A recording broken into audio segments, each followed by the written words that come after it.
बिस्मिल्लाहिर्रहमानिर्रहीम अस्सलामुअलैकुम। मैं हूँ आसफ़ा। वेलकम है आपका माय फूड फैक्ट पर। कैसे हैं आप सब? अल्लाह पाक से दुआ है कि आपको अपने प्यारों के साथ खुश और आबाद रखे और आप पर अपनी रहमत का साया बनाए रखे, आमीन। सर्दियों में बहुत प्यारी गाजरें जो हैं वो लाल लाल आई होती हैं और गाजरों की बहुत सारी रेसिपीज़ बनती हैं। तो वहीं पे हम गजरेला भी बनाते हैं। आज मैं बहुत ही मज़ेदार सी गजरेले की ऐसी रेसिपी आपसे शेयर करूंगी जो कि खाने से बिल्कुल खोए का टेस्ट देगा, लेकिन खोए के बगैर ही हम इसको तैयार करेंगे। और किस तरीके से तैयार करेंगे ये मैं आपको बताती हूँ कि बगैर खोए के इसमें खोए का टेस्ट कैसे आता है। चलिए जी, स्टार्ट कर लेते हैं रेसिपी को। बिस्मिल्लाहिर्रहमानिर्रहीम। तकरीबन 1 घंटा पहले मैंने ये चावल भिगो दिए थे, हाफ़ कप के जितने। ठीक है, मैंने 4 किलो दूध लिया है, तो उस हिसाब से ये चावल बिल्कुल परफेक्ट हैं, क्योंकि बहुत ज़्यादा ना तो इसमें चावल डालते हैं, ना ही बहुत ज़्यादा गाजरें डालते हैं। इक्वल क्वांटिटी में चीज़ें होनी चाहिए। मैंने इसको अच्छी तरह से चावलों को 4-5 पानी वॉश करके भिगो दिया था। आप इसकी जगह पर टोटा चावल भी ले सकते हैं और उसको इतनी देर ही भिगो दीजिए, आधा घंटा या घंटा। उसके बाद मैंने ये 3.5 किलो दूध है अभी, बाकी दूध मैं इसमें बाद में ऐड करती हूँ। ये मैंने फ्रेश दूध लिया है, इसको बॉयल करने के लिए रख दिया था हल्की आंच पर। तो इसके ऊपर बलाई आ गई है, ये बलाई हम निकाल लेंगे छन्नी की मदद से। और मेरे पास ठंडा दूध भी है फ्रिज का, तो उसके ऊपर भी काफ़ी बलाई आई हुई है मोटी, तो वो भी मैं उतार के इसी में शामिल कर लूँगी। इसी में आगे मैं खोया नहीं हम डाल रहे, इसी मलाई से खोया तैयार करना है। कैसे करना है वो मैं आगे आपसे शेयर करती हूँ। उसको निकाल के मैंने साइड पे रख लिया है। और ये जो चावल अभी मैंने आपके सामने हाथ की मदद से मसल लिए हैं ना, हाथों से आपने चावलों को तोड़ के छोटा छोटा कर लेना है, चावल साबुत नहीं होने चाहिए। उसको मैंने दूध में डाल दिया है। फ्लेम जो है ना वो नीचे नीचे मैंने लो रखी हुई थी बॉयल आने के बाद। चावल डाल के आपने उसको मिक्स कर देना है। दूसरी साइड पे मैंने 1 किलो गाजर ली है। तो गाजरें जो है ना वो मैंने क्रश कर ली हैं अच्छी तरह से। वॉश करने के बाद लाल लाल गाजरें लेनी है और बारीक वाली लेनी है। उसमें से मोटा मोटा कील नहीं निकलता, तो गाजरें आपकी बहुत ही प्यारी जो है ना वो ज़्यादा सी निकल आती हैं इसमें से। अगर कील निकल जाए तो गाजरें क्वांटिटी में कम हो जाती हैं। तो 1 किलो गाजरों को मैंने क्रश कर लिया है। अब यहाँ पर मैंने देसी घी लिया है 1 चम्मच। तो मैं जब भी गजरेला बनाती हूँ ना, अपनी अम्मी के तरीके से इसी तरह से बनाती हूँ। देसी घी में 1 चम्मच देसी घी लेकर उसमें गाजरों को पहले अच्छी तरह से कुक करती हूँ और फिर मैं चावल और दूध में डालती हूँ। तो जितनी देर मैंने साइड पे रखा हुआ है तेज़ आंच करती हूँ, तो फिर मैं जब बॉयल आने लगता है कम कर देती हूँ और चम्मच भी बार बार उसमें चला रही हूँ।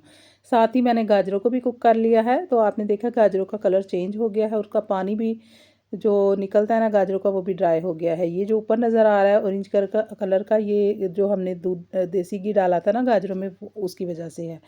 पकते पकते ये भी गायब हो जाएगा, लेकिन इससे बहुत ही मज़े का फ्लेवर आता है। और आप जब भी गजरेला बनाते हैं ना, इस तरीके से ज़रूर ट्राई करिएगा। अच्छा जी, ये देखिए दूसरे ठंडे दूध से भी मैंने बलाई उतार ली थी। वो भी ठंडा दूध आधा किलो था, तो वो भी मैंने उसी में शामिल कर लिया था। अब यहाँ पर मैंने एक छोटा कप जो है ना वो मैंने लिया है ड्राई मिल्क पाउडर, उसी बलाई में मैंने डाल दिया है। और साथ मैंने थोड़ा सा फ्रेश दूध भी लिया है। इनको अच्छी तरह से आपने बीट कर लेना है। और 2 मैंने ब्रेड के स्लाइस लिए हैं। एक एंड वाला जो स्लाइस होता है वो था, और एक ऊपर वाला। तो इनको मैंने जो है ना चॉप कर लिया है, चॉपर में डाल के ब्रेड क्रम्स की तरह बना लिया है फ्रेश ब्रेड को। तो अब मैंने इसमें डाल के ना इसको रख देना है थोड़ी देर के लिए। वो ब्रेड फूल जाएगी और बिल्कुल वो खोए की शक्ल इख्तियार कर लेगी, क्योंकि जो हमने मलाई डाली है, जो हमने ड्राई मिल्क डाला है, उससे तो खोए का टेस्ट आएगा, लेकिन जो ब्रेड डाली है ना उससे भी हमारा गजरेला जो है ना एक तो थिक होगा और दूसरा उसका टेस्ट बहुत अच्छा सा हो जाएगा। तो चावल इसलिए इतने ही काफ़ी हैं और गाजरें भी 1 किलो ही काफ़ी हैं 4 किलो दूध के अंदर। यकीन करें कि ये बहुत ज़्यादा देर तक मैं फिर इसको पकाती हूँ, हल्की आंच पर चम्मच चलाती रहती हूँ। मैं बीच बीच में आपको कंडीशन चेक करवाती रही हूँ। ये अब मैं जो थोड़ा गाढ़ा हो गया ना, तो मेरे हस्बैंड शुगर पेशेंट हैं, तो वो मीठा नहीं खाते, तो इसलिए मैं उनके लिए अलहदा निकाल दी है। तो उसमें मैं जो है ना सुकराल डाल के फिर उसको कुक करके दे दूँगी उनको, गाढ़ा करके। तो वो साइड पे निकाल लिया। बाकी का जो है ना उसमें मैंने फिर अब डाल ली है चीनी। चीनी मैंने जो है ना कप डाली है। आप अपने टेस्ट के अकॉर्डिंग डालिएगा। तो बाकी थोड़ी सी चीनी जो हाफ़ कप है ना, वो मैं इधर इसमें कैरामल बना के डालूँगी। कैरामल से क्या होगा कि इसका एक तो टेस्ट बहुत अच्छा सा आएगा और कलर भी खोए जैसा हो जाएगा। तो अब ये कैरामल बनाने के लिए आपने ड्राई पैन लेना है। उसमें आपने बहुत ही स्लो फ्लेम जो दम वाली होती है ना उस पर रख देना है और इसको चीनी को मेल्ट होने देना है। कोई पानी वगैरह ऐड नहीं करना। साइड सिर्फ चेंज की है, चम्मच भी अभी मैं नहीं चला रही। तो बस बहुत गाढ़ा नहीं होना चाहिए। कई दफ़ा ऐसे होता है कि चूल्हे की फ्लेम की वजह से किसी साइड से गाढ़ा हो जाता है, तो गाढ़ा आपने नहीं होने देना, क्योंकि जो कैरामल है गाढ़ा होगा तो वो कड़वा हो जाएगा, कड़वा टेस्ट देगा। अगर पूरी चीनी का कैरामल बनाएंगे तो भी कड़वा टेस्ट आएगा। हाफ़ चीनी आपने हाफ़ से ज़्यादा गजरेले में डालनी होती है, या खीर वगैरह भी अगर बनाएं तो जो तीसरा हिस्सा चीनी का होता है ना, उसका कैरामल बनाना होता है। ये बात आप ज़हन में रखिएगा, तो फिर आपका जो है ना गजरेले का टेस्ट बहुत अच्छा सा बनेगा, और कलर भी। तो अगर पूरी चीनी का कैरामल बनाएंगे ना, तो वो कलर भी बहुत तेज़ हो जाएगा और कड़वा भी टेस्ट देगा।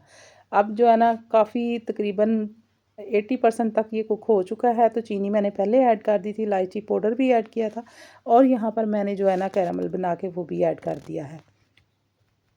तो जैसे जैसे ये कुक होगा ना, ये इससे कलर भी अच्छा होता जाएगा, और गाढ़ा होगा तो ये टेस्ट भी बहुत ही मज़े का लगेगा। इस तरीके से गजरेला ज़रूर एक दफ़ा बना के देखिएगा, बहुत ही मज़े का बनता है। तो अब मैं इसको अच्छी तरह से कुक करती रहूँगी उतनी देर तक। ये देखिए बबल आना शुरू हो गए हैं। जब आपके बबल आने शुरू हो जाए ना, तो समझ जाइएगा कि आपका जो खीर है या गजरेला है वो रेडी हो चुका है, क्योंकि ये इसकी पकने की निशानी होती है। और गाढ़ा आपने अपनी मर्ज़ी के मुताबिक कर लेना है उसको, जितना आपने करना है। लेकिन ये एक परफेक्ट जो है ना इसकी कंसिस्टेंसी हो जाती है। तो इसी तरह से होना चाहिए, रनी फार्म में नहीं होना चाहिए। तो गाजरें, चावल, हर चीज़ इसमें अच्छी तरह से कुक हो चुकी है। जो मैंने इसमें डाला था खोया बना के, वो भी बहुत अच्छी तरह से इसके अंदर कुक हो जाता है। साथ ही साथ तो उससे गाढ़ा भी जल्दी हो जाता है, और बहुत ही मज़े का बनता है। तो माशाल्लाह से ये तकरीबन 3 डोंगे बन गए थे। और इस तरीके से क्वांटिटी भी ज़्यादा हो जाती है जब हम ब्रेड और ये डालते हैं, मलाई वगैरह। अब चूल्हा बंद करने के बाद मैंने इसमें केवड़ा एसेंस ऐड करूँगी, कुछ ड्रॉप्स। ये चूल्हा बंद करने के बाद ऐड करना होता है। तो मीठी जो स्वीट डिश बनाते हैं उसमें ये थोड़ा सा ऐड कर लें, तो बिल्कुल जो बाज़ार वाला टेस्ट होता है ना, वही आ जाता है। अब जिस बर्तन में आपको निकालना है, आपने गरम गरम थोड़ा सा, बस मैंने भी इसकी जो है ना हल्का सा इसका धुआं निकला है, थोड़ी देर के लिए मैंने इसको पंखा लगा के छोड़ दिया था पतीले में। तो क्योंकि ये गाढ़ा हो जाता है तो उसके ऊपर मोटी सी बलाई की तय आ जाती है, तो इसलिए बर्तन जिसमें आपने गार्निश करना है या सर्व करना है, उसी में आपने इसको डाल देना है। मैंने अभी ये वाले बर्तन में डाला है, बाकी फिर 2 बाउल जो है ना मैं बाद में तैयार कर लूँगी। तो यहाँ पर मैं नारियल क्रश करके रखा हुआ था, ड्राई नारियल जो होता है वो क्रश करके रखा हुआ था। आपकी मर्ज़ी है जो भी आप इसमें डालना चाहें, नट्स वगैरह आप इसके बीच में भी पकते हुए भी डाल सकते हैं, लेकिन मैं इसको गार्निश कर रही हूँ। तो यहाँ पर मैंने नारियल को क्रश कर लिया था, और कुछ मैंने बादाम और पिस्ते ले लिए थे, उसको भी मैंने मोटा मोटा कट करके रख लिया था। तो वो भी आप इस पर जो भी आप ऐड करना चाहें वो आप डाल सकते हैं, आपकी मर्ज़ी है जो भी इस पर। क्योंकि ये वैसे ही बहुत मज़े का बनता है, लेकिन इसको फिर भी गार्निश करना चाहिए किसी ना किसी नट्स से। तो मैं इस तरह से थोड़े बहुत जो नट्स हैं ना वो इसमें डाल दूँगी। आप इसमें मेवे भी डाल सकते हैं, जो किशमिश होती है। तो इसको फिर ठंडा करेंगे। कुछ लोग इसको गर्म खाते हैं और कुछ इसको ठंडा करके खाते हैं, लेकिन मैं फ्रिज में नहीं रखूँगी, क्योंकि आजकल फ्रिज के जितनी सर्दी तो बाहर ही है। तो ये अच्छी खासी इसकी जो है ना 1-2 घंटे में ये बिल्कुल अच्छा सा थिक सा हो जाएगा। तो ये देखिए माशाल्लाह से बहुत ही मज़े का हो चुका है। अच्छा, मैं दूसरे मोबाइल से अब बना रही हूँ, इसकी वीडियो भी और पिक्स भी ले रही हूँ। तो इसमें इसका ओरिजिनल कलर नज़र आ रहा है, लेकिन जो पहले जिससे मैंने वीडियो बनाई है ना, उससे कलर लाइट आ रहा था। ओरिजिनल कलर यही है। तो कैसी लगी आपको आज की गजरेला की रेसिपी? फीडबैक ज़रूर दीजिएगा। वीडियो अच्छी लगी है लाइक कर दीजिए। इंशाल्लाह फिर मिलेंगे एक अच्छी सी मज़ेदार और न्यू रेसिपी के साथ। तो हर चम्मच में आपको खोए का टेस्ट आएगा, ज़रूर ट्राई करिएगा। अल्लाह हाफ़िज़।